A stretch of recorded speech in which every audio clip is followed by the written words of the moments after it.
What's going on, guys? It's Reese back on the Manaflux channel, and today we've got something a little bit different. We've got a camera rig set up over on table 1 today. So what we're going to be doing is like sort of casting the matches as we're going. I'm here with Jay's Cards. That's Jay's with a Z. He does TikToks. Go follow him. It's great. But yeah, basically what we're going to be doing is just casting the tournament today. Hopefully in the future we'll be streaming it. There'll be some teething problems just because it's the first time doing it, but I'm excited. What about I'm you? excited too. Been a long process, something Manaflux should have done a long time ago. Yes. You know, Well, we're getting into it now. We are doing just it. think about all the other car games we could get going. Yeah, you got Yu-Gi-Oh in the shop, there's Manaflux, there's all these that are pretty big in the shop. Pokemon on a Thursday is getting bigger as well. Yeah, it's always growing. It's always growing. Seeing there's a lot of faces that have been only really playing here for like the past month, which is that's cool. We always appreciate new players. You're doing bustedly well as well at the moment. You did I'm so well trying. at Liverpool. I'm trying. You come out with so many meme decks, but they work. Yeah, That's my what I forte. like. Yeah, I like my meme decks. I don't like playing normal decks. Although, I must admit something to you. I am thinking of playing Giratina for London. Put it there. I've ordered the Giratinas, but that's about it. We'll have to look at the list, get some testing. We'll get some testing, and all the testing and stuff will Should I be tell you what I'm done on thinking? top. I'm floating with Mew at the moment, and you know what Mew's like with me. Yeah, it does pop. Mew has When a you play it, special it heart. pops, yeah. Maletta build though, it's gotta be Maletta, nothing else. Yeah, well, a lot of Fusion people are Mew. cutting the Drapion at the moment, so it could be a good call. Drapion doesn't scare me though, especially with Lost City, because you play that Lost City at the right time and get rid of it, they can't get it back. Yeah, it should be cool. But yeah, guys, all this testing and stuff, we're going to be doing stuff like, got some other stuff in the works, so like myself and Gaz, the owner, are going to try and get some pre-release content up there, box opening videos, all that stuff. But then when we also are testing for London, all that content will find its way onto the channel also, and we're hoping to do more stuff like this. So yeah, if it goes well today, we'll see what it is. I hope you guys enjoy the rest of the video. Right, so we're heading into game 1. At the moment we see Oliver, he has opened with the Greninja, and we have Tom with the Ponyta. He's gonna Ultra Ball away an energy. Okay, I think they're having some sort of discussion there. Ooh, he's contemplating it. It's gonna be double energy from Tom. He's gonna be able to search his deck here. So from what we can tell so far, little deck check there. Sorry, I'm trying to keep the noise down. Don't want to disturb the tables at all. And from what we can see from the deck check so far, it does look like he's playing some sort of firebox deck. Something interesting, something new, not something you see every day. So we'll have to see how this performs, really. Got a cup. Okay, I assume that's the end of the deck search. It's gonna bench Bidoof. Touch per turn, so pretty limited first turn, nothing too special so far, but we do have Oliver. He opens the battle pass. That could be huge. Double convey. So we know it's a lost box build, not quite knowing what it is. Maybe if we were able to see the prizes, it might give us a bit of a better insight, but that doesn't appear to be the case at the moment, unfortunately. We do see that choice part on the boss in Tom's hand. That could come in useful, especially considering Firebox does struggle to hit some numbers, but it does depend what Oliver ends up playing. He's got like the Dragonite build, which is a possibility. Could see that come into play. Okay, we're going to see a concealed card. So he's got Lightning in there, so it does indicate either the Raikou or the Dragonite is in the build. A lot of guesswork at the moment. Plays the escape rope. Okay, obviously Tom forced to bring up the Bidoof. May impact his draws going forward. Always ideal. And we have a James. Hi. Hi everyone. Hope you're having a good evening. How come you chose not to enter this tonight? I am. I've got the buy round 1. Oh, you got to buy round 1? I did. Okay. So while I have you then, Yes. what are you playing tonight? I can't tell you that. It's a secret. Secret? Yeah. Oh, okay. No, it's a Vikavolt. Like, what is it? Regieleki Oh, okay. combo piece sort of thing. It's just some fun for a bit. I've had Vikavolt in my binder for when was Darkness Ablaze? 3 years ago now. Oh, So, we do see that Oliver has just hit the chorus off the top of the confit, which is pretty good. That's what you want, turn 1. definitely. Yeah, sorry, I interrupted you. No, it's fine. You've got a fire start for turn 1, so Is that a pun? a little bit. A little bit of a pun. A little bit of fun. Okay, I see it. I see it. What do you think? How do you think this matchup's going to go? I don't know. The fire deck, very unpredictable deck. It's not something anyone's prepared for or anyone knows how to play around. So get a few knockouts here and there. We'll see how Oliver sort of picks up on it and figures his way around it. To be honest, I mean, Lost Box, he's got a lot of options at least. So that's Yeah, a big yes, plus. that is He's always. not a one-trick pony. Yeah, that is the benefit of Lost Boxes. It does tend to be. It has a lot of options, a lot of different avenues you could go into. Unfortunately, Tom is going to lose that Bidoof, which could lead to no draws, and it does look like we're going to find the early scoop. Yeah, I think that hand was pretty dead in terms of options there for Tom. It was a brilliant opening from the Lost Box. Every Yeah. hit it straight away off the comfy. Yeah, got it. He was setting up for a Mirage Gate turn 2, to be honest, which would have been game over. Yeah. Couldn't get set up any quicker. Yeah, unfortunate start from Tom's side, but let's see if he opens better game 2. Fingers crossed. Yeah. Well, I'll leave you to it. Okay. So we are going to see a shuffle up. We did see the very quick nature of Lost Box in action there. Managed to get the Cranmer knockout, and if it wasn't for that escape rope, it probably could have been more salvageable. But unfortunately, that escape rope did put the Bidoof in the active, and that's probably what Oliver wanted to affect his draws when he wasn't really too set up. Good play, and you know, decks that rely on Bidoof for draw power don't tend to run that many supporters such as Research, although we do see the Research in top opening hand becoming very useful. But they don't tend to play as many draw supporters because they have that Bidoof to top up the hand. They see them play a lot more items. So like the start for Tom could very much make or break this matchup. Oliver again starts the Greninja. Not always an optimal opening for a Lost Box player, because you want to keep that around, and if you can't get that out of the active, that could be a pain. We're going to see the double trekking shoes discards the choice bell. We didn't see what he drew, unfortunately. He's thinking about something. Thinking about something. Okay, looks like an Ultra Ball. There is 3 cards there that he's got in hand. He's going to actually play down Moltres. Yeah, we were right, it was a Ball in fact. Okay, so there goes the Ultra Ball. He got rid of a Switch card and a Fire Energy.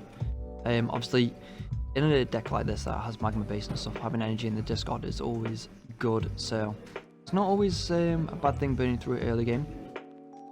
So we've got the double Moltres and the Bidoof set up right now. Means if Oliver does go in with an escape rope again, it doesn't hit Tom as hard because he probably just puts up the Moltres again. So he's kind of banking on the Cramorant not getting the knockout. Oh, okay, maybe a dead hand from Jamie. We got Oliver, not Jamie. Maybe a dead hand from Oliver because he went straight for the concealed cards. Or maybe he's just sequencing because there's cards that he needs that he doesn't necessarily want to discard. We're going to see the quick ball of the Galarian Zigzagoon, which means some damage numbers may not be fixed in the late game, but that we'll see how strong of a start that leads to him having. If he ends up having a much stronger turn because of it, it can be worth it. Okay, so the quick ball, I didn't quite see what he grabbed. Oh, it was Comfey. Okay. Grabbed a Comfey. We're just going to start that engine going. Yep, we're going to see a retreat into the Comfey and the first Flower selecting to get the first card into Lost. It's going to be a Mirage Gate. You could need that late game, but I think Oliver's just going for the early aggression here. Okay, we see the benching of another Comfey and a Cramorant. The coins have come off, but that means it is passing turn.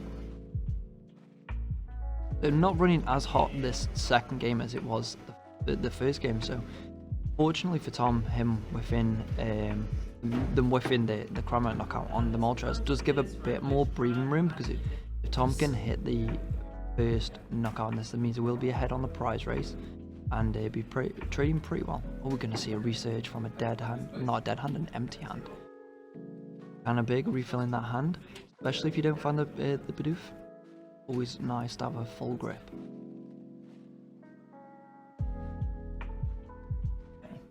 He does find the base, and that's huge. It means it can get damage counters onto the Moltres, and the Moltres does an extra 90 damage if it's already got a damage counter on it. You're going to see the retreat, potentially the knockout onto the opposing Convey. We'll have to see. Oh, there's the equip turn. Whiffed it a little bit there. Okay, it's going to go on the Bidoof as well. That's good. It just means he has a safe retreat option if need be, because that basin does power up the a Moltres, since it only needs 1 energy. So always good. We're going to go back onto Oliver's turn now. So he took the knockout, he got a prize. Now ahead by 1 prize, which is huge against Lost Box, especially when your deck is primarily 1 prizes. You just have to be wary, because Oliver could go in with that Greninja and get some sneaky 2 prize turns. Especially with Magma Basin already putting damage counters on it, just kind of enables that a little bit more. Can't quite see what Oliver's doing right now. He definitely he got the battle pass off the flower selected. We're going to see a Raihan's onto the Convey. That means he will have the retreat, which is, again, always good.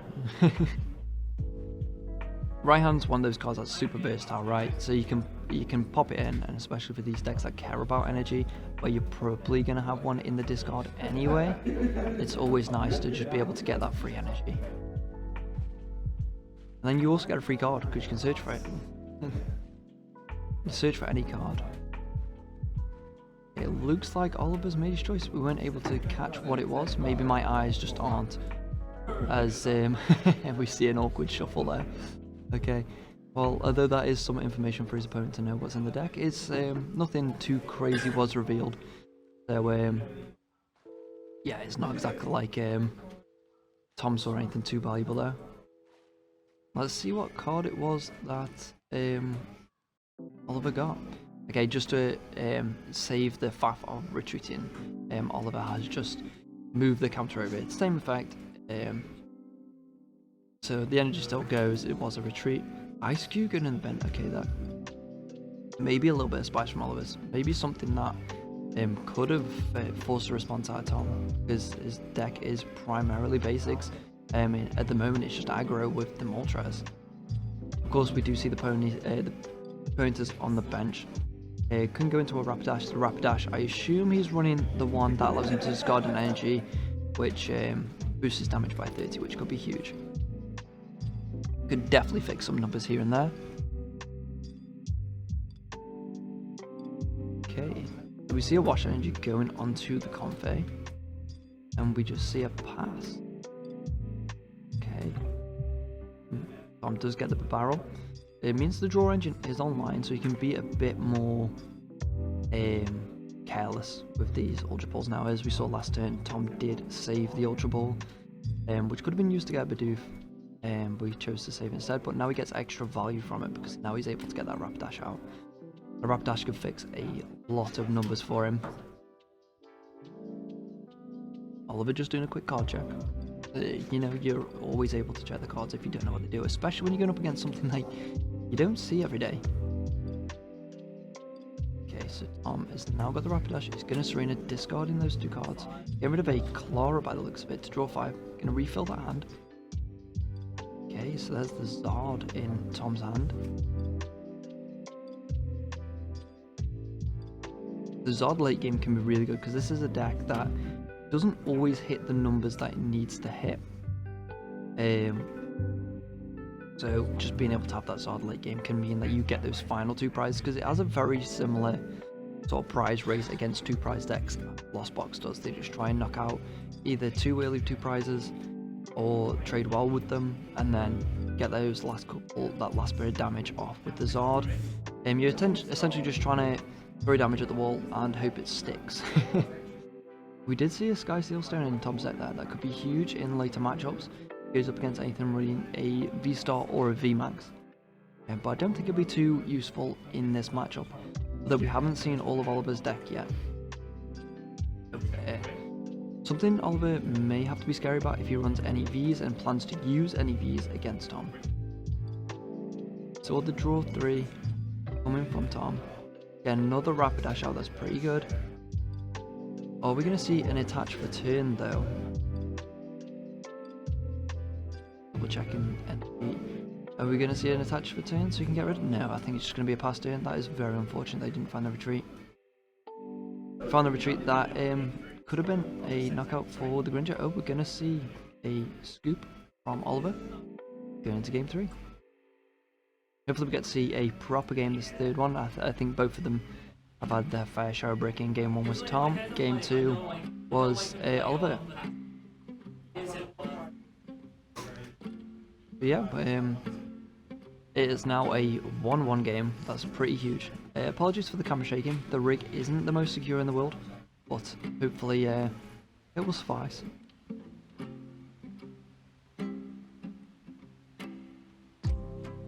Kind of hear some discussions coming from the table.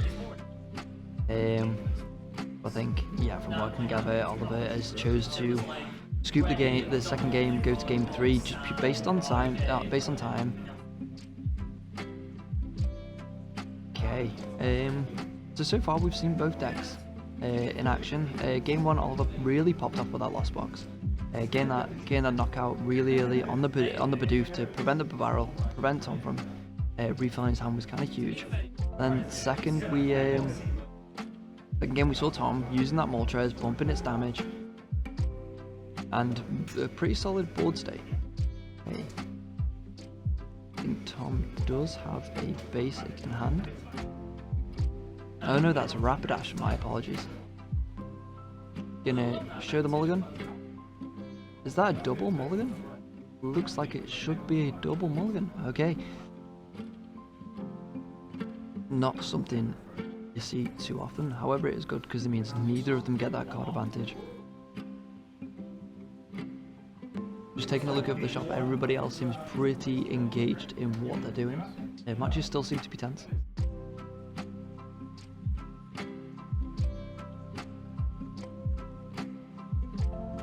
And I wish I could be allowed to put a bit more hype behind it, but unfortunately, just due to the size of the shop and how spacious the shop is, my voice would echo quite a bit. Yeah, there's a second mulligan for Tom. That could be devastating if Oliver gets a quick start again and he doesn't get a great setup. It could mean that donk again. It could mean that we see Tom take a very early exit from table 1. Hopefully he opens gas. If he does, then we could have a match on his hands and we could see probably the most interesting game of the series. Okay. But Tom's just preying on the TCG gods now to just give him that broken hand, that busted setup. I think Oliver seems pretty comfortable with what he's got so far.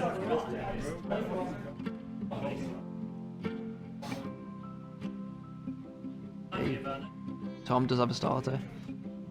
Does have one. Looks to be the Moltres. I'm not entirely sure. Oh, it's the Ponyta. I thought it was the Moltres. That's my mistake. When you have these cards where you don't see them very often, it's very easy to get them mixed up. That's something I'm finding.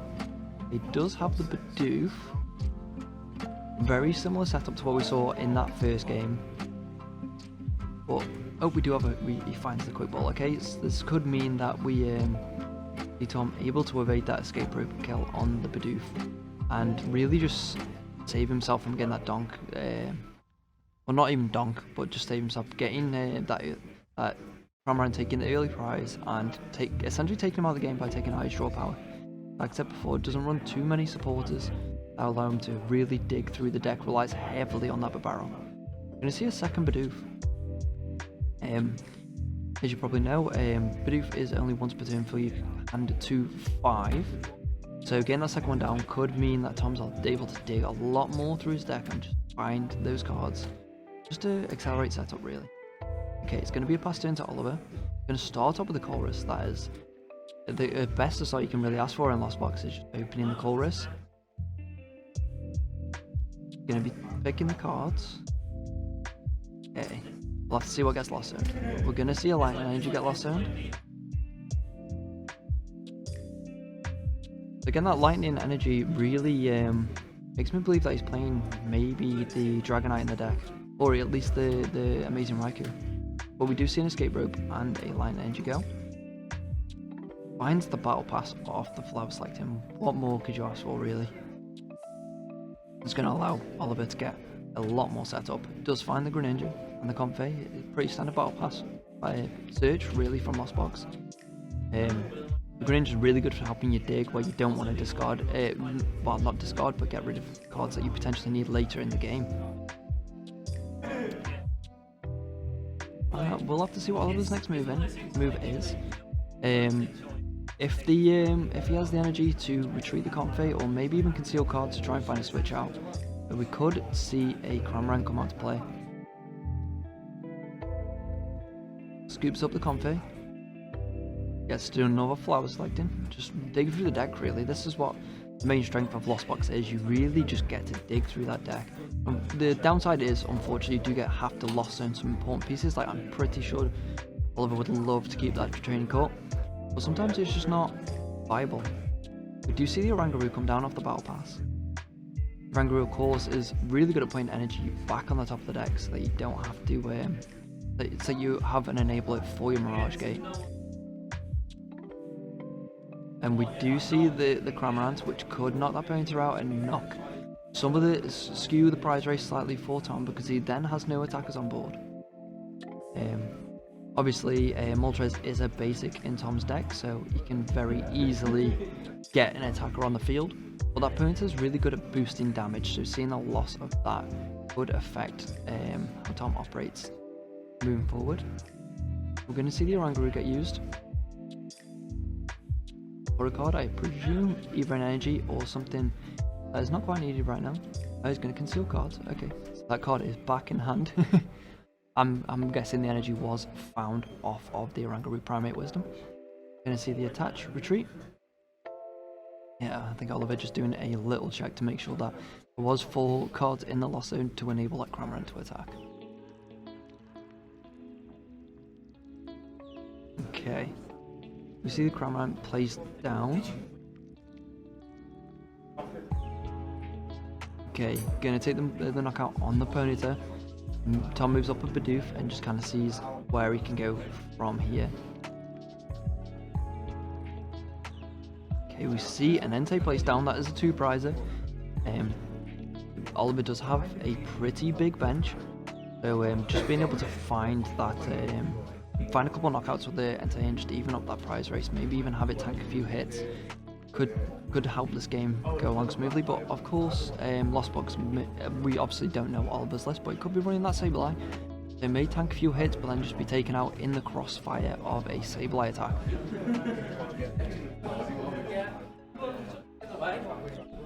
Okay, we've got the Bidoof.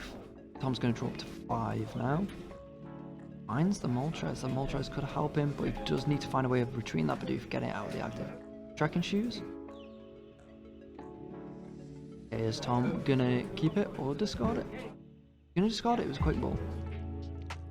I think maybe a wise decision, considering Tom has to root for that retreat at the moment, and even a basin maybe. Unfortunately, neither player really revealing their hand to the camera.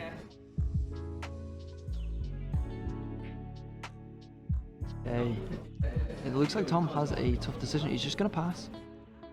Not very good, especially when he's already 1 prize down. Being 1 prize down and then not being able to stab a following KO could affect prize race again. Like, these early game knockouts that Tom's having against him are impacting his following turns. It has put him out of commission essentially for another turn. We'll have to see, because that Entei is weak to water. Though I'm pretty sure Cramorant isn't affected by weakness or resistance.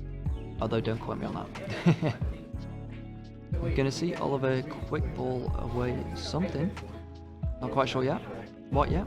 Not been revealed.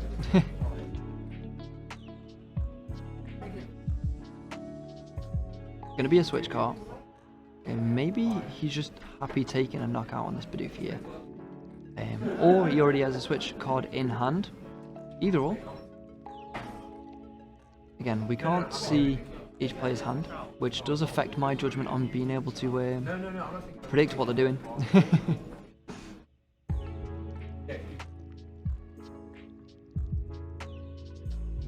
You're going to see the cut from Tom. That means the deck search is over, and I reckon we're probably going to see Oliver start to maybe dig through his deck. Probably not going back in now. He's just going to take the knockout on the Bidoof. And that means Oliver is currently 2 prizes ahead, and that could be huge. I feel like we may see the Sky Steel Stone go down on that Entei just to thin the hand so that Bidoof can help draw more cards. Tom is considering. I feel like this Fire Energy may make its way onto maybe even the Moltres. Actually no, there's no damage counters on the Moltres, so its damage is not amplified just yet. Okay, you're going to see another Moltres placed. Yeah, the Sky Steel Stone is just going to go on there, just thins the hand of Tom that little bit more so he can have that bit more dig with the Bidoof. Let's Serena away in energy. Probably looking for that basin so he can accelerate some more energy, get that bench set up. Does find the basin, I'm not sure if it gets played yet though. You do see a Ponyta. There we go, there's the basin. Basin's going to accelerate energy onto the Moltres. Of course, Basin does put 20 damage counters down on the Moltres, which makes it easier to be knocked out, but it does amplify its damage, so it's more than a fair trade-off. See the escape ropes, the Entei is now fully set up. And we're going to see the escape rope, which allows him to bring in that Moltres. I'm sure that's what he's going to do, just to take a knockout. Seeing some signs of life in Tom now. He does have that, again, that Entei setup, which could be pivotal really. He's going to Bidoof to draw up to 5 again. Okay. Again, did not see what Tom drew, unfortunately. Ultra Ball again. What could we see from here? Maybe grabbing another Ponyta. Yeah, it does look like that is going to be the choice. Just to get those Rapidash down. The Rapidash again buffs up the damage, so if Tom is faced with an unexpected V Pokemon or anything with a bit more HP, for example, if there's a Snorlax in the list, the Ponyta is going to allow him to hit those numbers and probably trade pretty well with them.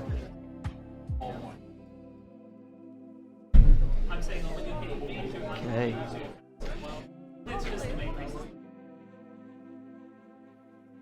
Yeah, we're going to see that Ponyta benched. It will mean that Tom can evolve next turn if he is able to find them.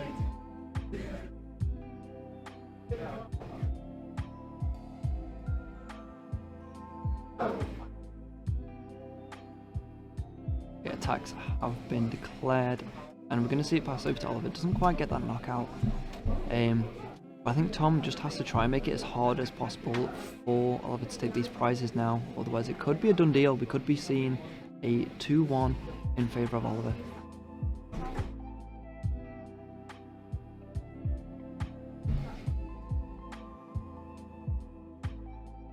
This is a matchup that you don't see every day, so I think we see both players just trying to feel them out, trying to see how they should navigate.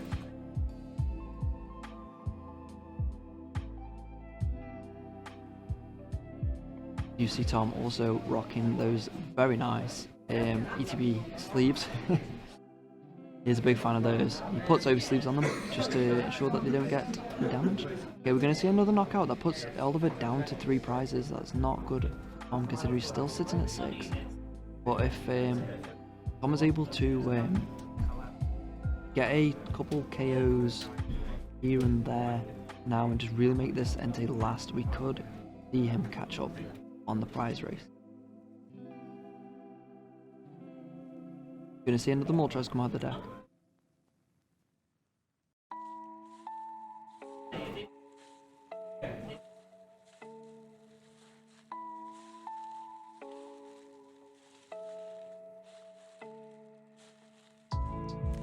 Okay. So Tom will probably be taking a knockout here just because that Cramorant is already damaged. You're going to see again the Magma Basin used on the Moltres. Very dangerous if it is left unchecked.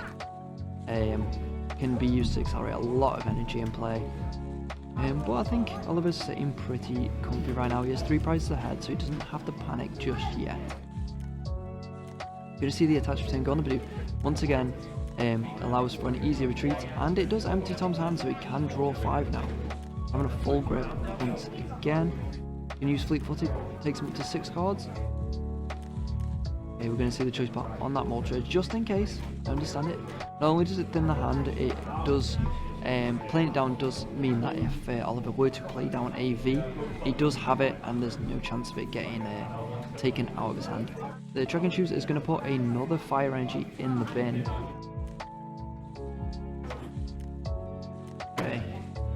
We may finally see Tom take his first prize of this game.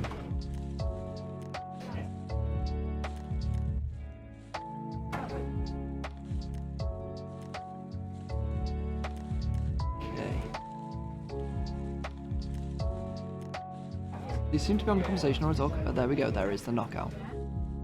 Okay, Tom has taken his first prize of this game, and we will really have to see how well he can navigate and try and dodge, bob and weave throughout these attacks now to stop Oliver taking any more prizes and to really try and catch up. We see Oliver start off with a Flower Selecting, allowing him to dig a little bit more into his deck. And possibly find that Sableye to start sniping the bench, because those Ponytails at the moment are looking pretty weak, and it could lead to a very nice 2-prize turn down the line. Oh, we actually see the Sableye go into loss, so maybe just Oliver looking to go for just the Cramorant beatdown really. Valid strategy, especially when you're this far ahead. You can normally afford to do that, especially with it 2 hitting the Entei. We are going to see a Rayquaza. It is. Oh, we see the right hand. We're powering up this Rayquaza.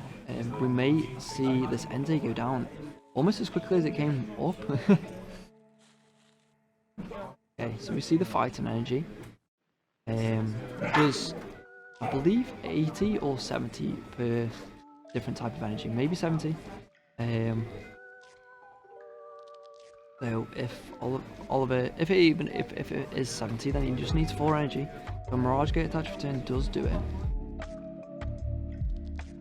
But it's whether Oliver will find it. Maintenance Comfy digging that little bit more would help him find it. Gonna get rid of that VIP pass. Obviously can only be used in turn 1, so pretty useless now. So pretty easy decision there. I assume he's used Rangaroo there? Yeah, he has. There's the Mirage Gate. Mirage Gate, we're gonna see it probably come down on this Rayquaza. Yeah, there we go. There's 3 energy. 1 more energy, I think we see a KO. Unless it's 80, I'm wrong. And then by that point, we may see a KO right now.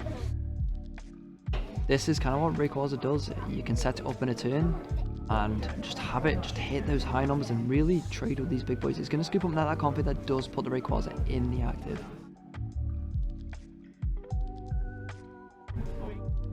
This could wrap up game 1. Most of Tom's Pokemon are just one-hittable with a Cramorant. There's an Ice Cube coming down. Not sure why. The Wash going down on it as well. The Wash going down on it is very confusing. Maybe predicting that Tom will not be able to attack with anything but a basic Pokemon. In which so far does seem to be the case. There is the only 2 attackers he has somewhat set up at the moment are the 2 Moltres on the bench. Okay.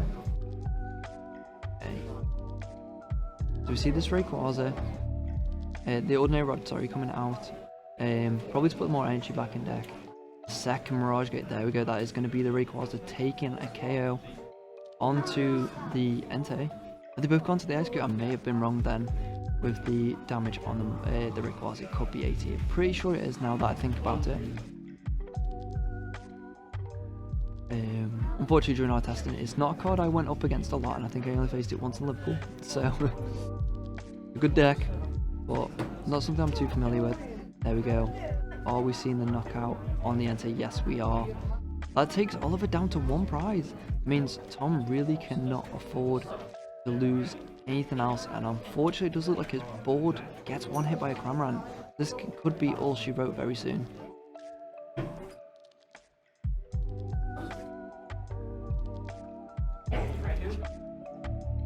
Okay, so we see the Moltres going up. Tom does get an equip onto the Ponyta, maybe hopefully trying to see if he can tank a bit of damage and hope that Oliver does not have it. Okay, is that the scoop? That is the scoop. Okay, Oliver wins 2-1. You know, props to Tom, playing a very off-meta deck at the moment, and you know, at times we saw it shine. Like, it can be just as fast as Lost Box if you get the right setup. But I guess that is going to be first round. Again, sorry about the quiet casting, but unfortunately I would rather not damage the integrity of the game. But we just saw it. We saw the Rayquaza versus a Firebox deck, and the Rayquaza box did win. Although both players did receive a very bricky start on game 1 and 2. Well, a bricky start each, I should say. Interesting matchup. I would love to see the win rate if they played this 100 times over. Just because I feel like this Firebox deck has the potential to take those early KOs and really pressure the Lost Box if they aren't able to set up quick enough. But yeah guys, I hope you enjoyed this first round.